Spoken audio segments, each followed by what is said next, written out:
A very warm welcome and welcome again here at Cybernova, where we all are interested in securing the business of tomorrow. My name is still Wout Maarschalk, your Dell Technologies booth host.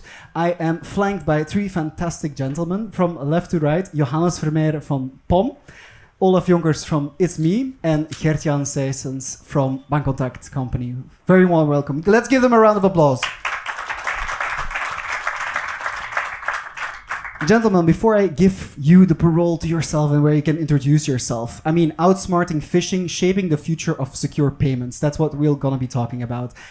In the pre-alignment sessions, it became very apparent that scammers are everywhere, scammers are evolving, and scammers are very, very hard to be upfront of them. And that's exactly what we'll be discussing today. Johannes, maybe why don't you take it away by just introducing yourselves, and then we get into the content in a second. Thank you very much, Wout. So, Johannes Vermeire, I'm the co-founder of POM. And POM back in 2014, we decided we wanted to make a solution to make invoice payments easier. And actually, we were the ones that introduced the QR codes on invoices. So meanwhile, we do it for about 3,200 companies. You may say, who's POM, QR codes and POM? For the ones that ever had a traffic fine, there's a little QR code on it. Well, actually, that's ours. But we do it not only, of course, to make the government richer. We also do it for a lot of hospitals, schools, energy companies, a bit everybody who has to do with B2C payments. Just a little further, we evolved from pure payments to invoice-to-cash solutions. And what we aim for is trying to digitize as much as possible our customer processes. Exactly, and that digitization, that's exactly what we're going to be talking about today. Johannes, very well welcome in the panel. Olaf, back to you. Taking it from digitalization, Olaf Jonkers, head of risk and compliance for itsme. Been doing that already for up to almost 10 years. We have been on the market since 2017. You all probably know us, for those that are Belgian at least. We have been taking the mobile identity to another level, I think. We have achieved 8 million accounts. A lot of these users are using it on a daily basis. But what we do see is that some users indeed do things that they shouldn't have done. Why did they do it? We'll go into that detail. Yeah, exactly. I'm gonna put a little bit of an anecdote there, because I also recently received some scam emails from itsme. I was like, you need to update your itsme. I was like, no, this doesn't seem right. So the scam mail did not come from itsme. No, I checked the email headline, so I was outsmarting the scammers. No, but very warm welcome to you as well. Gert-Jan, over to you. Yes, so my name is Gert-Jan.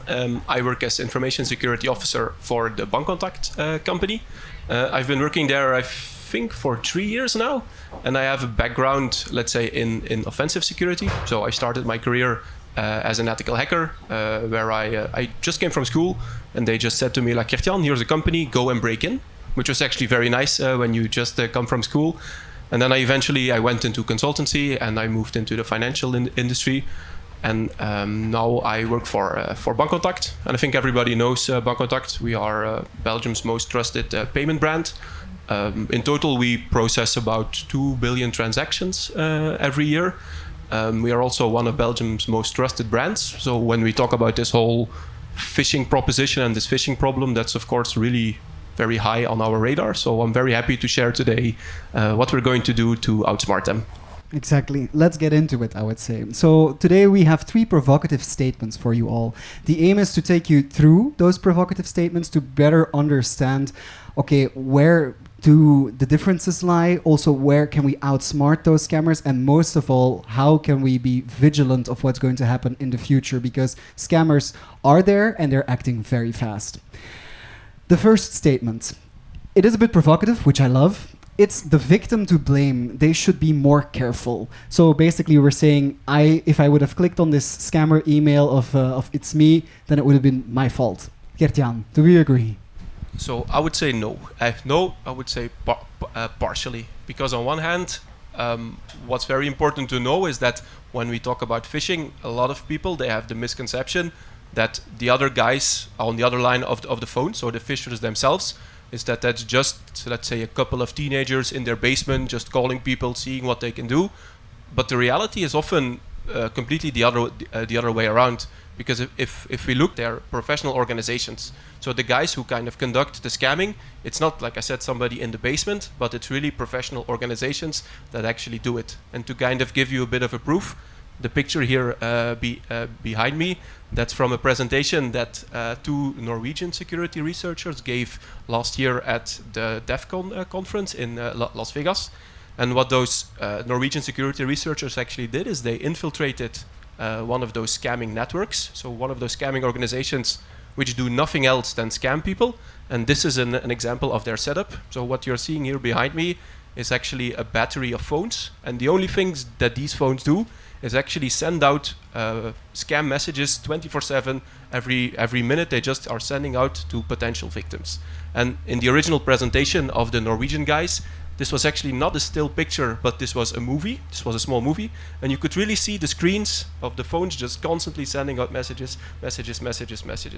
So that's, let's say, the opponents that everybody is up against. Everybody who's getting scammed, the guys on the other side of the phone, are the people who operate something like this. And what's also interesting to add is what you see here is those guys are very security sensitive as well, because you see on these phones that there are like these little stickers everywhere. So they also taped off the cameras on the phones, that if they would ever get hacked, that the phones, that they can't really see what's there. So when you say, when you put out the provocative statement like it's the victim's fault, often you're forgetting that the other guy on the phone it's a professional guy. It's somebody who gets up in the morning with the only objective of, I'm going to fish people today. So that's who you have on one side, and then on the other side you have your 92-year-old grandmother. So it's easy to say it's your grandmother's fault, but you often forget that what's on the other side. Yeah, I think Olaf wants to pick in on this one, right? It's an unfair battle. People are confronted with, indeed, organized gangs, people that are doing this for a living, doing this for illegal gains. These are organized people. If you're, and I'm not talking about a 92-year-old, if you're a youngster, you are very versed in doing things on your mobile phone, but it's limited to your social networks, it's your typical apps that you use. But as soon as you come into contact with finance apps, as soon as you come into contact with these kind of complexities, even your governmental usage of, for example, the itsme app, you do not know what is normal. You're confronted with something you don't know, and you can be tricked in doing things that you shouldn't have done. And this is becoming a real problem. If you are doing digital identity, you should be aware that bringing out these kind of ecosystems, bringing out of this kind of infrastructure, you take responsibility. We have a responsibility to society to do this in the right way. Mm-hmm. And I hope that with the eIDAS 2 and the upcoming mobile wallets that you will see popping up in the next 2 years, 3 years, that these responsibilities come with the same actions from governmental institutions. Yeah, I understand that it's a shared responsibility. I am just very curious because we're getting fuller and fuller in the booth, but by raise of hands, who's received these scammer emails already? Yeah, literally all of us. And who's... Oh, this is going to be a naughty one. And who has clicked on it? Don't ask it. Oh, now no one has clicked on it, obviously. They're also smart. Love it. Of course, we have the audience for it today. But, I mean, it is very striking, right? It's not always... you not always need to click on something or make an error yourself. I had once a case that somebody made an eSIM in my name. So he was linked to a shop from Proximus. So... They had done it during the night and the morning, so I couldn't even use my phone anymore. You can get into a situation where you're not even involved at all. So it's definitely not always, or in most of the cases, not the fault of the user. It underlines the responsibility and the link with the different players in that ecosystem. Mm-hmm. Everybody of us has to play a role in that one. Yes, exactly. And do you think that links nicely to the second statement? By the way, these are a few more pictures that we have from these operations. There's maybe one other thing to add. So the Norwegian guys, they infiltrated the phishing network, and at the end of their session, when they pulled out the metrics, it was known that it was about 100,000 cards that were actually phished every month, which is really, really a lot. It was an operation in Southeast Asia. And if you ask yourself, what did they actually do with all the money? Maybe you can go to the next slide. So what they actually did is all the cards that they phished from their victims, They just put it in their own Apple Wallet. And the way that they made money is they shipped these devices across the world. So you could buy a device that had like 10 cards in it or 20 cards, and it costs, I don't know, like 500 euros. And then from that 500 euros, you can just do payments with the victim's cards. And if they stopped working, then they stopped working. Then you had 9 more in your Apple Wallet to do. So quite a lucrative business model. Just looking at the figures on the 2,599,000. Yeah, it's crazy. Yeah, what's technically possible. I mean, this is a disclaimer for people in the room. Don't try this at home, right? So, but I do think it's organized. It is difficult to maintain. It is how we need to go there. Is a combined approach. We cannot do it alone. It's a shared responsibility with all of the various partners in the ecosystem. I've understood, and most and foremost, you don't blame the individual that by accident clicks on it. It's a shared responsibility to be vigilant of all of these things. Did I summarize the first statement correctly, gentlemen? Before we move to the second one. Thank you. Yeah. Okay, cool. Then the second one is it's the banks and payment service providers. They should secure their flows. That goes a bit into the direction that you previously touched upon already, Olaf. Would you like to elaborate? I would like to elaborate on that one. It is indeed difficult to put something out there which is in all degrees secure. It is something you can, technology-wise, cover in the best ways that you should or could do this. You can do this with the kind of TLS security. You can do this with the QR codes that we put out there. But it is indeed something which can be subverted by the different actors that bring a story next to what you see and what you actually have on your mobile phone. You can have a perfectly fine itsme app on your mobile phone, and nevertheless you get somebody on that same phone that will tell you, hey, I want to do something for you. Can you help me? I am card stop, but you have to do something now to stop actually losing your money. Gentlemen, any additional perspective on this one? Well, what I maybe want to add there as well is when you say when the statement says it's the fault of the banks, they need to do something. It's often the case that when we talk about a payment transaction, the bank is often the last party in this whole payment transaction. So your transaction starts somewhere here, let's say on the site of bol.com, for example, and then there are like 4 or 5 other parties in between before your transaction actually is received by the bank. And then the bank says like, yes, this is good, or no, this is not good. And one of the complications in this whole ecosystem is that all these different players, so in this whole chain, everybody knows something about the transaction because bol.com knows what you bought. They know where you want to ship it. They know if you've ever been there before. If you logged in with itsme knows who you are, but that's not bol.com. Bol.com doesn't know who you are. And then all these different players, they all know something about it. And then in the end, the bank, they need to make a decision. And one of the things which is a complication here is that we really need to provide this information from start to finish, so that we really need to work together with everybody in this payment chain to provide the context to each other.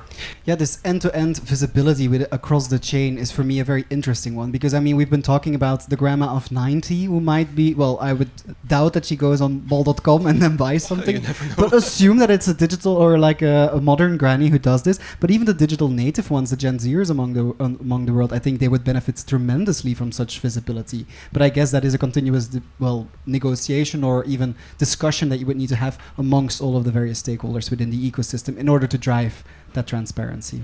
But that precedes a little bit the next question. But it's true, you need to build up a trusted chain of events and deliver into a trusted network, and that helps. So it's important, as said as well, is that every part of the chain is trusted in that story.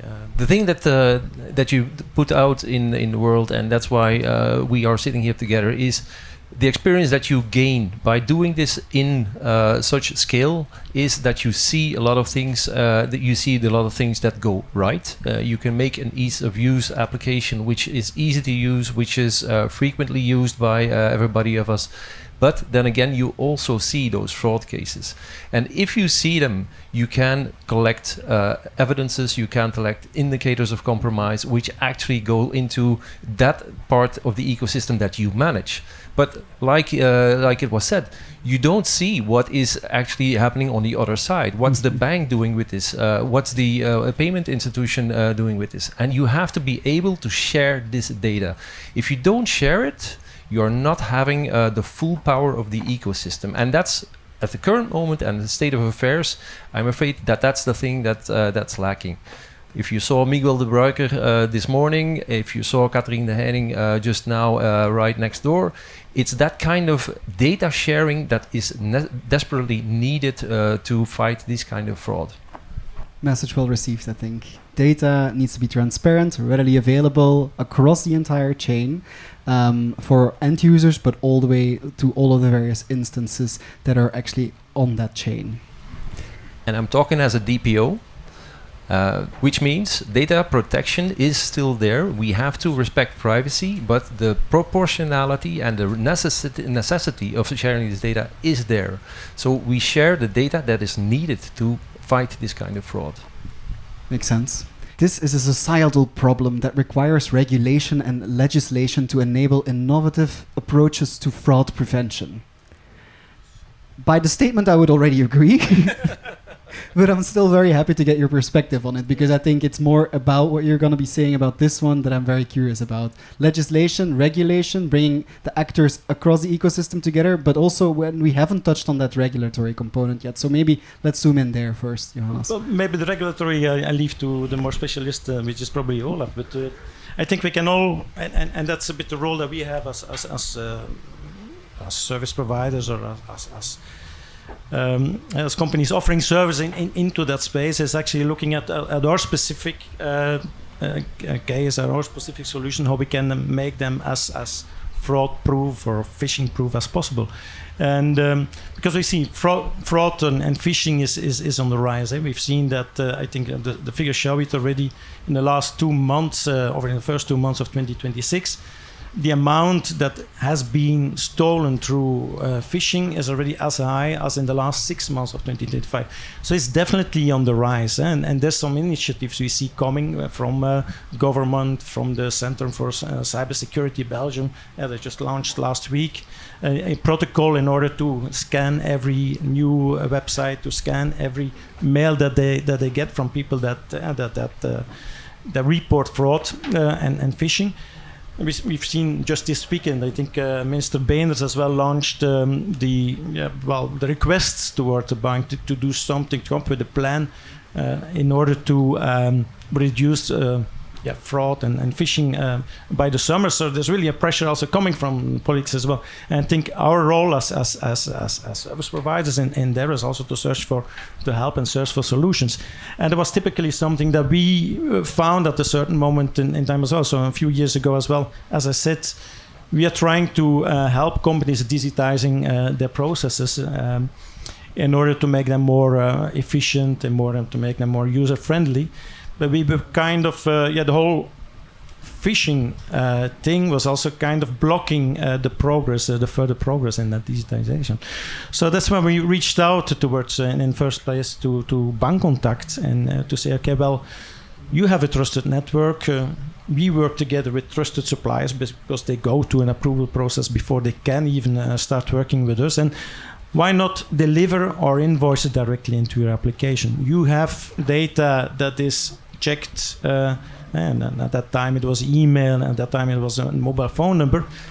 And okay, we got that data from our suppliers, so if we can match them, we're 100% sure that we can deliver the document in a secure way, in a secure platform, as at that time, Payconic, Bancontact by Payconic or Payconic by Bancontact still had no Bancontact Pay. Mm-hmm. In the second phase, we enhance it, and that's actually the reason why we're sitting here together as well. Is we enhance it, and also came to we work a lot for governmental agencies. We work a lot for hospitals. They not always have this kind of data, mobile data, email data, and so we enhance it with also the use of the national registration number. National registration number, which can be securely captured from itsme. So we set up a system that the three of us together are making sure that we get that data that allows us to, of course, in an encrypted way, match it with the data that we get from our supplier to enable the suppliers to deliver their invoices, again, in a trusted environment from Bancontact. Yeah, exactly. Now you're already spilling the beans a little bit on the secret sauce on why you're sitting together.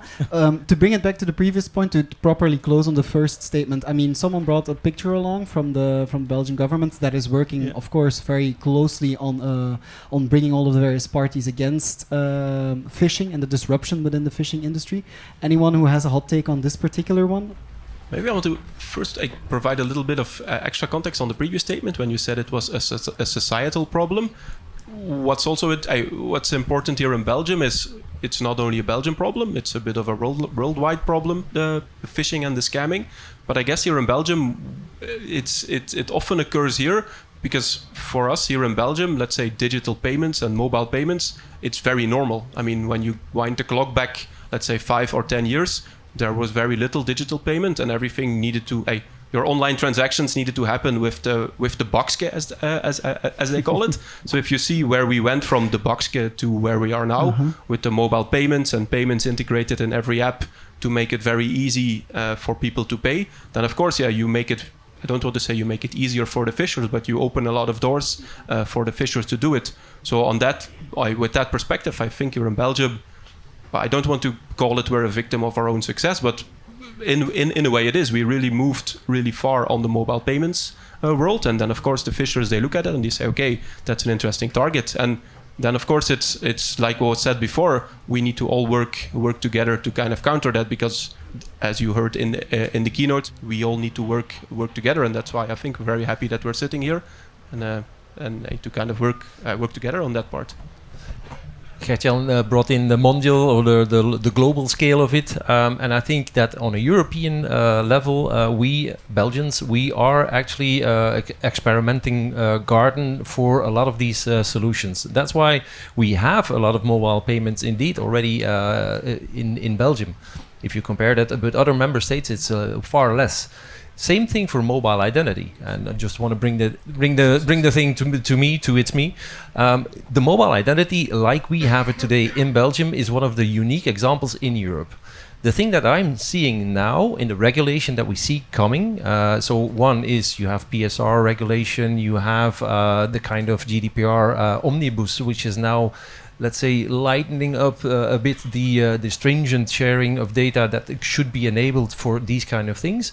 At the same time, we see eIDAS, which is our legislating Bible, if you want. That Bible for wallets, mobile wallets, does not specify how these kind of innovative solutions should deal with this kind of fraud. And that's the gap that I see coming. The context sharing that mobile wallets will not be able to do, like we do it today with Bancontact, with POM, is something which is lacking currently. Yeah, very interesting point. I mean, the continuous trend that I hear is transparency needs to be there. All ecosystem partners need to be involved.